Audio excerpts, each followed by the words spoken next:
कक्षा 8 के इकाई 2 आज हम पढ़ेंगे election result for Lok Sabha, state and PSP party और उत्तर आंध्र प्रदेश, असम, बिहार, गुजरात, केरल, मध्य प्रदेश और सारे राज्यों की। इसी तरह हम इलेक्शन के बारे में पढ़ेंगे और ये सारे रिजल्ट आपको दिख रहे हैं। इसके लिए आप शिक्षक के लिए एक कक्षा 6 से 7 पोस्टों की शासन व्यवस्था के बारे में बात की गई थी। उसी क्रम में अगली कड़ी है, लिहाजा अब तक की जिन विचारों पर चर्चा की गई उनकी अपेक्षा संक्षेप में दोहराया लेना अच्छा रहेगा। खासतौर से निर्वाचन प्रतिनिधित्व और सहभागिता से जुड़े विचारों को अगर कक्षा में वास्तविक जीवन के उदाहरणों का इस्तेमाल किया जाए तो बच्चों इन विचारों को और अच्छी तरह से समझ सकते हैं। इस प्रसंग में अखबार और टेलीविज़न रिपोर्ट का इस्तेमाल किया जा सकता है। अध्याय 3 में संसद के कुछ कार्यों पर चर्चा की गई है। ये कार्य संसदीय लोकतंत्र के विचार से किस तरह जुड़ते हैं, इस बात पर खास जोर दिया जाना चाहिए। इसलिए नागरिकों को अहम भूमिका को समझाना और विद्यार्थियों को इसके बारे में अपनी राय व्यक्त करने का मौका देना बहुत महत्वपूर्ण है। कई विद्यार्थी राजनीतिक प्रक्रिया के बारे में सनक भरा या नाउम्मीद का रवैया लिए होते हैं। ऐसी सूरत में शिक्षक के तौर पर आपकी भूमिका इस निराशा को खारिज करने या बच्चों को सुर मिलाने को नहीं होगी। आपको उन्हें यह बताना होगा कि संविधान के सही उद्देश्य क्या है। अध्याय 4 कानूनों को समझ पर केंद्रित है। बच्चे के कानून के बारे में विशेष जानकारी नहीं होती। कानून के बारे में उन्हें समझने के लिए ज़्यादातर उदाहरण उनके आसपास के माहौल से लेने पड़ेंगे, तभी वे यह समझ सकते हैं कि कानून सबके लिए बराबर होते हैं। अध्याय की शुरुआत में चर्चा की गई है कि कानून का यह शासन किस तरह विकसित हुआ और राष्ट्रवादी के ब्रिटिश कानून का मानेपन का किस तरह से विरोध किया। अध्याय 4 में दिए गए चित्रपट में बताया गया है कि नया कानून किस तरह बनता है। इस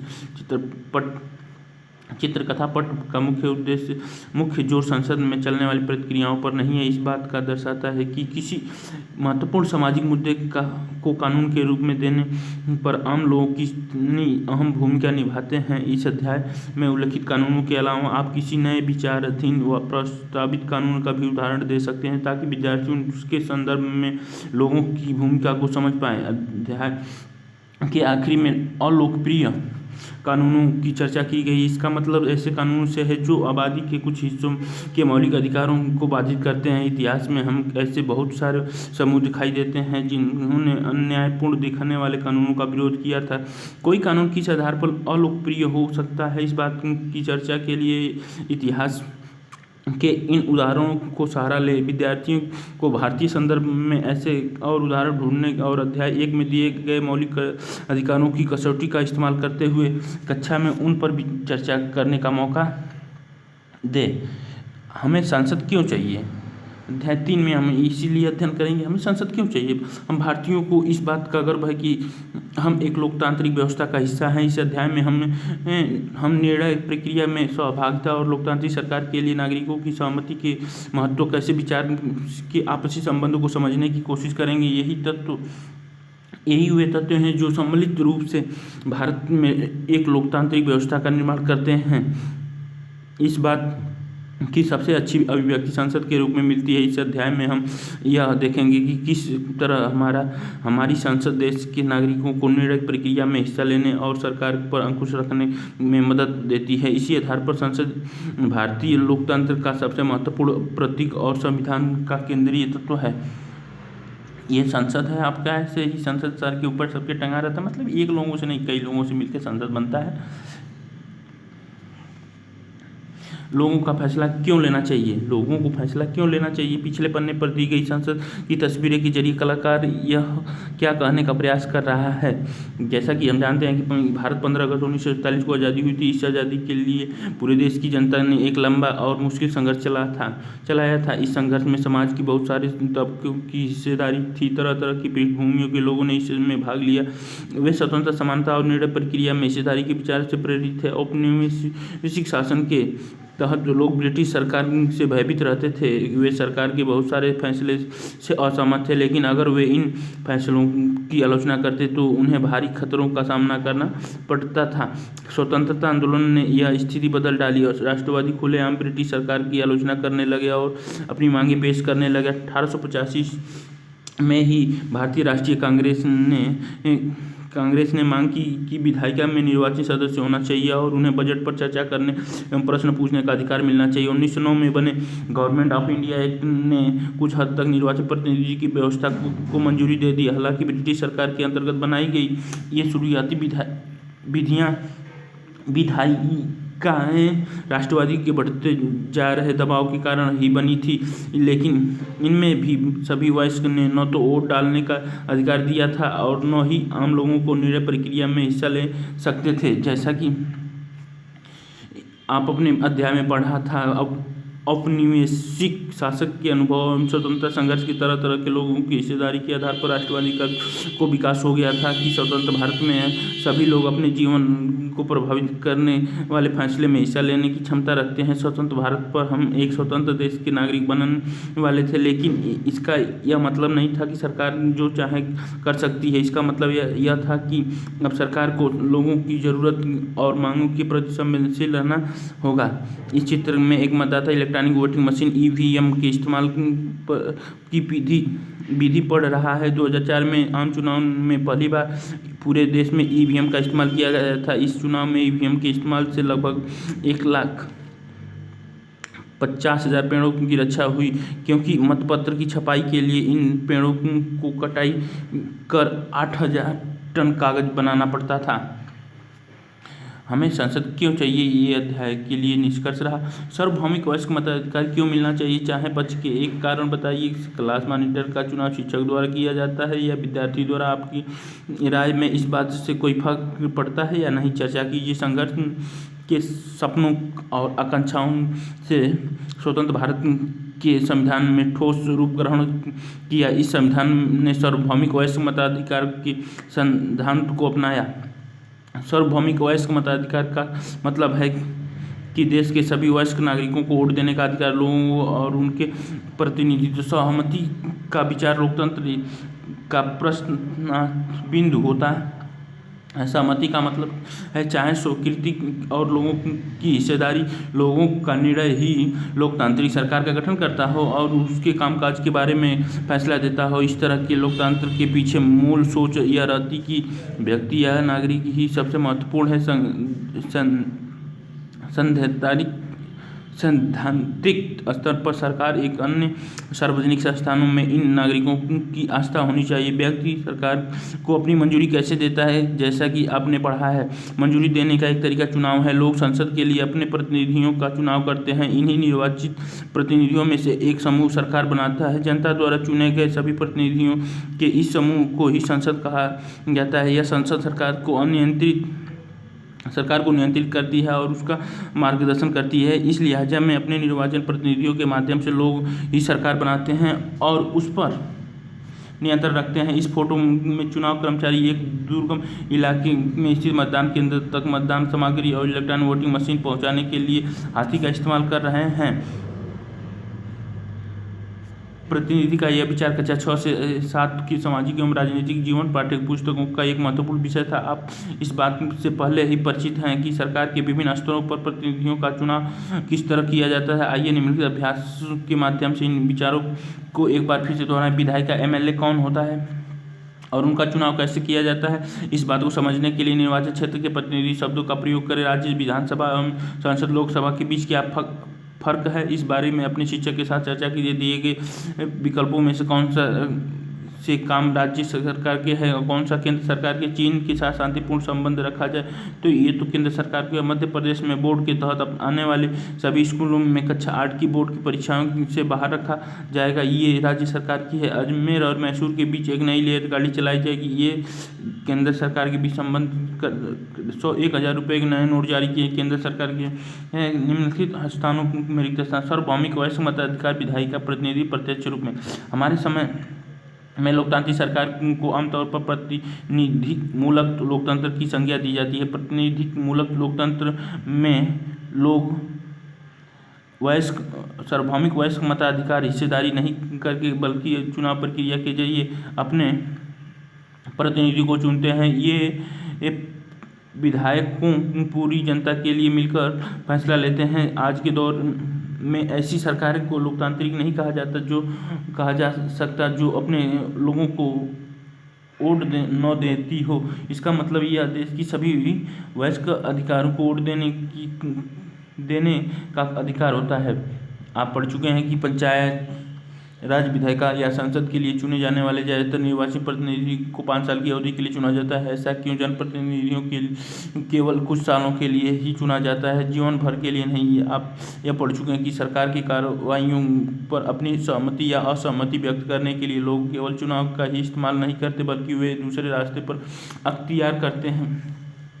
कि आप छोटे से नाटक के जरिए इस तरह के 3 तरीके बता सकते हैं। ये भारतीय संसद की सर्वोच्च कानून निर्माती संस्था के 2 सदन होते हैं, राज्यसभा लोकसभा।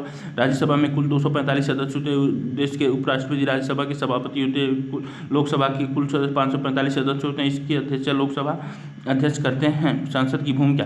आज़ादी के बाद गठित की गई संसद भारतीय संसद लोकतंत्र के सिद्धांतों पर भारतीय जनता की आस्था का प्रतीक है। ये सिद्धांत है निर्णय प्रक्रिया में जनता की हिस्सेदारी और सहमति पर आधारित शासन। हमारी व्यवस्था में संसद के पास महत्वपूर्ण शक्तियाँ हैं क्योंकि यह जनता का प्रतिनिधित्व करती हैं। लोकसभा के लिए भी उसी तरह चुनाव होते हैं जिस तरह राज्यसभा विधानसभा के लिए चुनाव होते हैं। आमतौर पर लोकसभा के लिए हर 5 साल में चुनाव करवाए जाते हैं। जैसा कि पृष्ठ संख्या 41 पर दिए गए नक्शे में दिखाया गया है कि देश के बहुत सारे निर्वाचन क्षेत्रों में बांट गया है। प्रत्येक निर्वाचन क्षेत्र में से एक व्यक्ति को संसद में भेजा जाता है। चुनाव लड़ने वाले उम्मीदवार आमतौर पर विभिन्न राजनीतिक दलों के सदस्य होते हैं।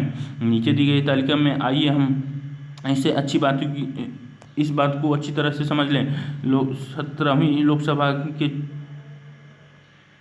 चुनाव का परिणाम 2019 राजनीतिक दल निर्वाचन संख्या Bharatiya Janata party Bhajpa 303 seat, Indian National Congress INC 52, Dravida Munnetra Kazhagam DMK 24 जीती थी। All India Trinamool Congress AITC 22 जीती थी। युवा श्रम और किसान कांग्रेस पार्टी VSRCP 22 जीती थी। Shiv Sena 18, Janata Dal United JDU 16, Biju Janata Dal BJD 12, Bahujan Samaj party 10, Telangana समिति TRP 9, लोक जनशक्ति पार्टी 5, समाजवादी पार्टी 5, निर्दलीय 4, national Congress NCP 4, communist party of India 3, Indian union Muslim league IUML 3, Jammu and Kashmir national Congress JNK NCP 3, Telugu Desam party TDP 3, all India Majlis Ittehadul Muslim AIMIM 2, अपना दल 2। बगल में दी गई तालिका के आधार पर नीचे दिए गए प्रश्नों का उत्तर कौन सरकार बनाएगा, क्यों, विपक्ष किसको कहा जाएगा, उसकी क्या भूमिका होगी, लोकसभा में चर्चा के लिए उपस्थित होंगे, क्या यह प्रक्रिया कक्षा 7 में पढ़ाई गई प्रक्रिया जैसी है।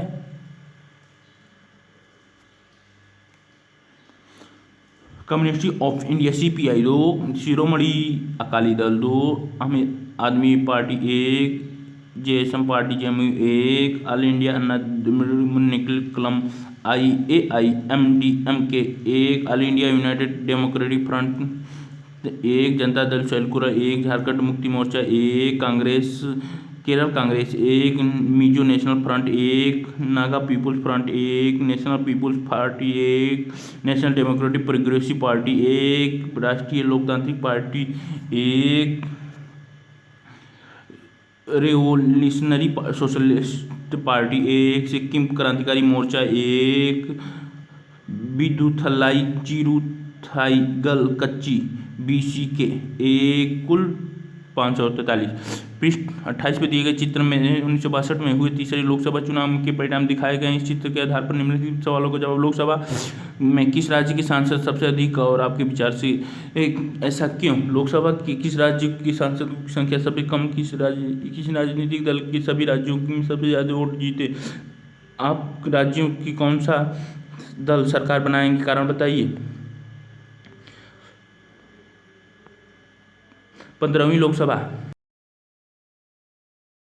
परिणाम 2009 राजनीतिक दल और प्राप्त सीटें चुने जाने के बाद उम्मीदवार संसद सदस्य या सांसद एमपी कहलाते हैं। इन सांसदों को मिलाकर संसद बनती है। संसद के चुनाव हो जाने के बाद संसद को निम्नलिखित काम करने होते हैं। राष्ट्रीय सरकार का चुनाव करना। भारतीय संसद में राष्ट्रपति और 2 सदन होते हैं, राज्यसभा और लोकसभा। लोकसभा चुनावों के बाद सांसद की एक सूची बनाई है। इससे पता चलता है कि किसी राजनीतिक दल में कितने सांसद हैं।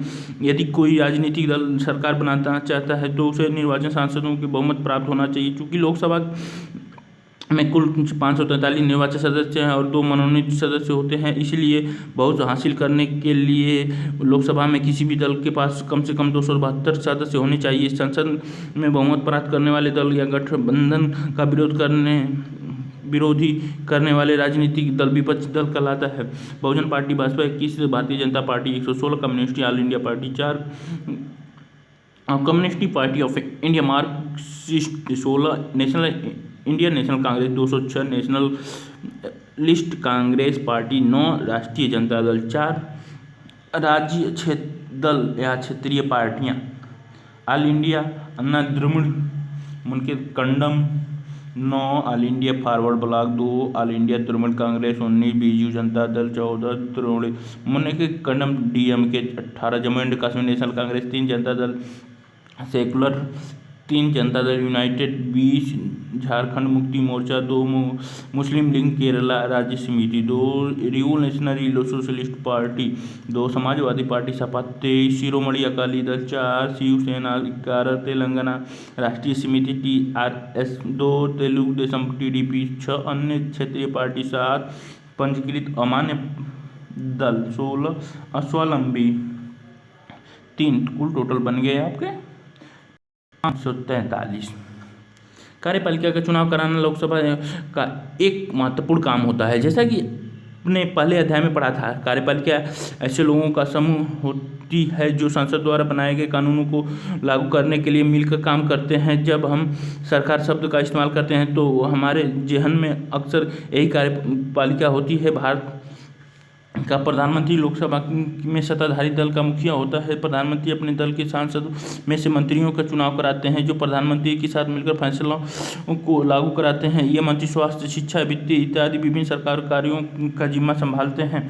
तालिका 2009 में हुई 15वीं लोकसभा के चुनाव परिणाम दिखाए गए हैं। इस चुनाव को इंडियन नेशनल कांग्रेस का सबसे ज़्यादा सीट मिले हैं, लेकिन फिर भी वो लोकसभा में बहुमत हासिल नहीं कर पाई थी। लिहाजा उसने अन्य दलों के साथ मिलकर संयुक्त प्रगतिशील गठबंधन UPA का गठन करके सरकार बनानी पड़ी। हाल ही के सालों में काफ़ी बार किसी एक राजनीतिक दल को बहुमत नहीं मिल पाया, जो कि सरकार बनाने के लिए एकदम जरूरी है। ऐसी सूरत में कई राजनीतिक दल मिलकर एक गठबंधन सरकार बना लेते हैं और साझा मुद्दे पर काम करते हैं। केंद्रीय सचिवालय की ये 2 मुख्य इमारतें हैं। इनमें से एक का नाम साउथ ब्लॉक, दूसरी का नाम नॉर्थ ब्लॉक है। इसका निर्माण 1930 ईस्वी में दशम में किया गया था। बाई और साउथ ब्लॉक और चित्र है प्रधानमंत्री कार्यालय, रक्षा मंत्रालय, विदेश मंत्रालय के दफ्तर हैं। दाईं और नॉर्थ ब्लॉक है जहां वित्त मंत्रालय, गृह मंत्रालय स्थित है। केंद्र सरकार के अन्य मंत्रालय नई दिल्ली के विभिन्न इमारतों में स्थित है। राज्यसभा मुख्य रूप से देश के राज्य के प्रतिनिधियों के रूप में काम करती है।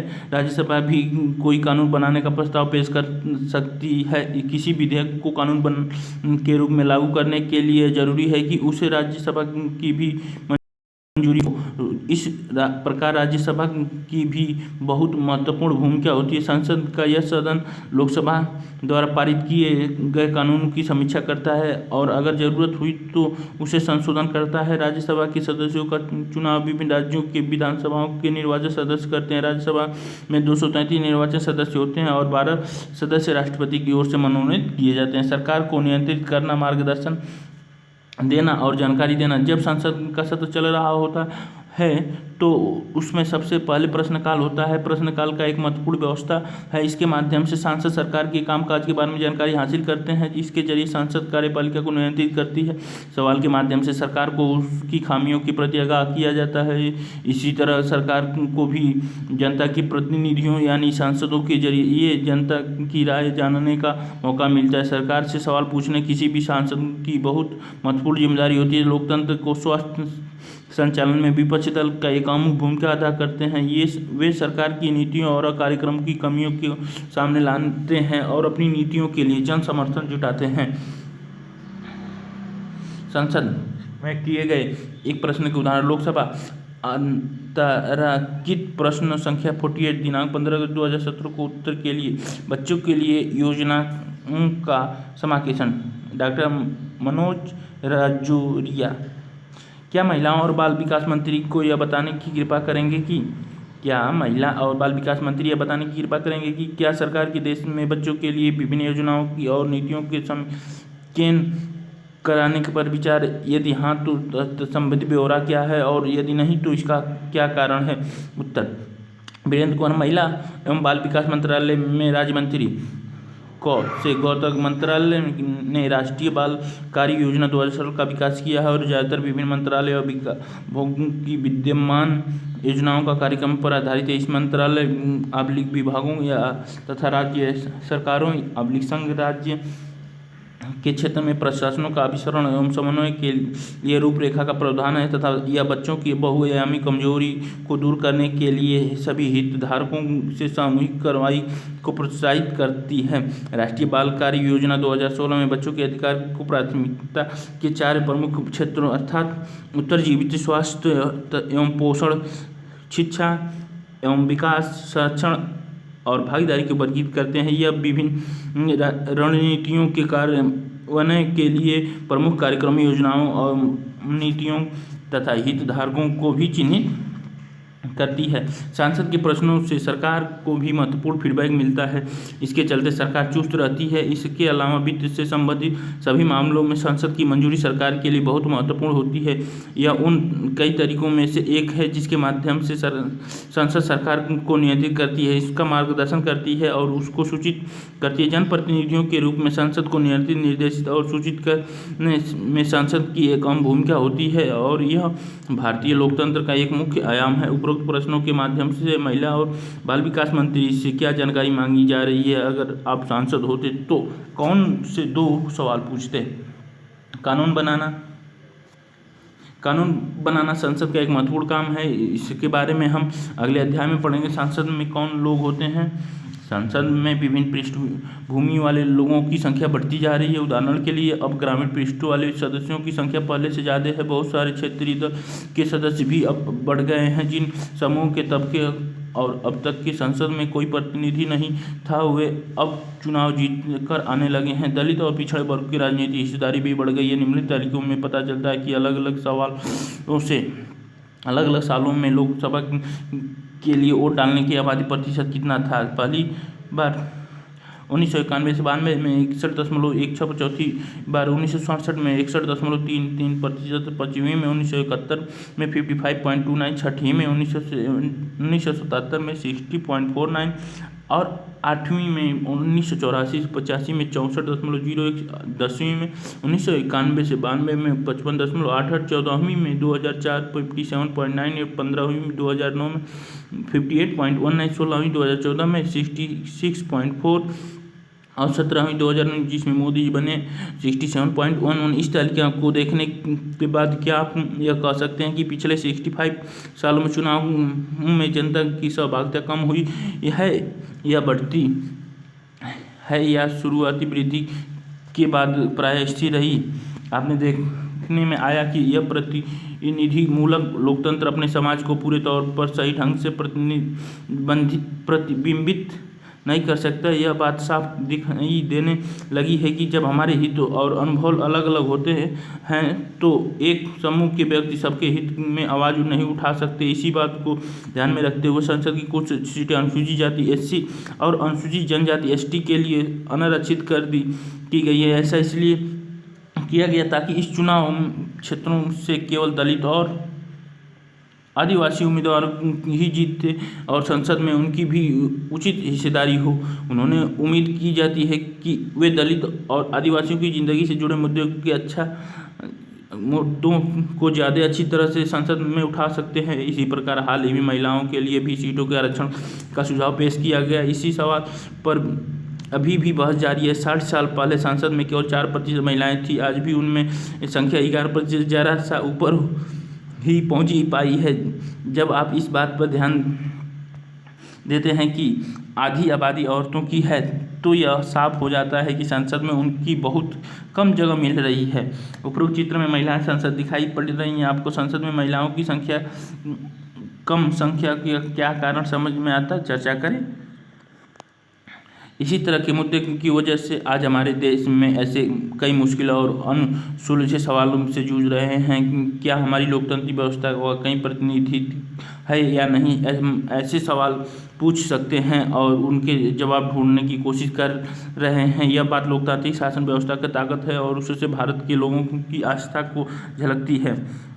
एक संकल्प स्वीकृति, किसी चीज़ को अपनी सहमति देना और उसके पक्ष में काम करना। इस अध्याय में यह शब्द संसद के पास उपलब्ध औपचारिक सहमति, निर्वाचित प्रतिनिधियों के माध्यम से और संसद में लोगों की आस्था बनाए रखने की जरूरत, दोनों संदर्भों में इस्तेमाल किया गया है।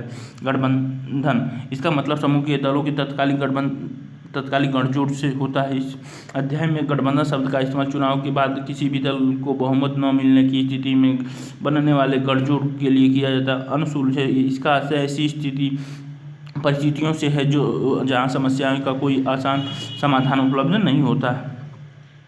अभ्यास करने के लिए आपको राष्ट्रवादी आंदोलन के विचार, समर्थन और वयस्क मत देने का अधिकार होना चाहिए। बगल में 2004 में नक्शा दे रखा है और इस अध्याय में आप पढ़ लेंगे राज्य सरकार में कौन प्रतिनिधि बनाई। टिंचुम